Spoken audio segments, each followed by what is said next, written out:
Hi అండి. ఈరోజు ఈ వీడియోలో షోల్డర్స్ ఎలా జాయిన్ చేసుకోవాలి, అంటే నెక్ వైపు నుంచి జాయిన్ చేసుకోవాలా లేదంటే చంక రౌండ్ వైపు నుంచి జాయిన్ చేసుకోవాలా అనేది ఇప్పుడు చూద్దాం. షోల్డర్స్ని జాయిన్ చేసుకునేటప్పుడు ముందుగా మనం స్టిచ్ చేసుకున్న బ్యాక్ పార్ట్ని తీసుకొని ఈ విధంగా పెట్టేసుకోవాలి. అంటే రైట్ సైడ్ వచ్చేసి పై వైపునకు ఉండేలాగా పెట్టేసుకోవాలి. ఇలా పెట్టేసుకున్న తర్వాత ఇప్పుడు ఫ్రంట్ పార్ట్ని తీసుకొని లైనింగ్ వచ్చేసి పై వైపునకు ఉండేలాగా పెట్టేసుకోవాలి.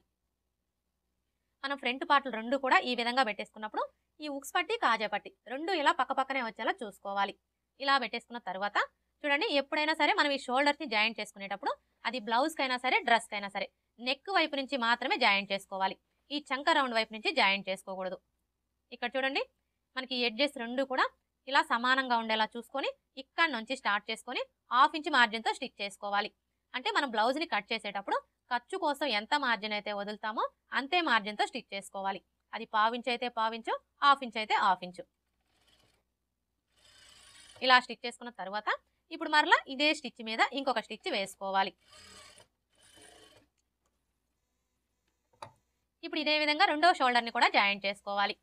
ఈ రెండో షోల్డర్ని జాయిన్ చేసుకునేటప్పుడు కూడా మనం ఈ నెక్ వైపు నుంచి జాయిన్ చేసుకోవాలి.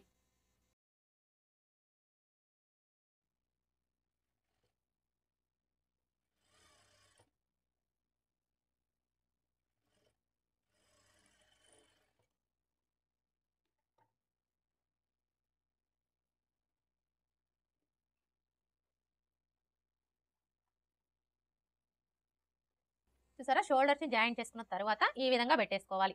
ఇలా పెట్టేసుకున్న తర్వాత ఇక్కడ ఒకసారి చెక్ చేసుకోండి. అంటే ఈ చంక రౌండ్ వైపున మనకి ఎడ్జెస్ సమానంగా ఉన్నాయా లేదంటే ఎక్కువ తక్కువలు ఉన్నాయా అని చెక్ చేసుకొని ఒకవేళ క్లాత్ ఎక్స్ట్రా ఉంటే కట్ చేసేసుకోవాలి. ఇక్కడ చూసారా, మనకి జస్ట్ ఒక పాయింట్ అయితే ఎక్స్ట్రా వచ్చింది కదా. ఇప్పుడు మనం ఈ ఎక్స్ట్రా ఉన్న క్లాత్ని కట్ చేసుకోవాలి.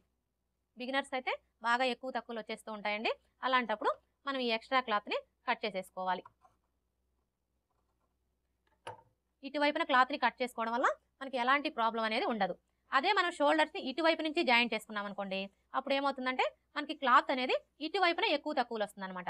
మనకి ఇటువైపున క్లాత్ ఎక్కువ వచ్చింది కదా అని చెప్పేసి కట్ చేసామనుకోండి, అప్పుడు ఏమవుతుంది, ఇక్కడ మనకి నెక్ షేప్ అనేది కరెక్ట్గా రాదు. అందుకని చెప్పేసి ఎప్పుడైనా సరే మనం ఈ షోల్డర్స్ని జాయిన్ చేసుకునేటప్పుడు అది బ్లౌజ్కైనా సరే డ్రెస్కైనా సరే నెక్ వైపు నుంచి మాత్రమే జాయిన్ చేసుకోవాలి. ఓకే ఫ్రెండ్స్, ఈ వీడియో కనుక మీకు నచ్చినట్లయితే లైక్ చేయండి, షేర్ చేయండి, అలాగే సబ్స్క్రైబ్ చేసుకోండి. Thanks for watching.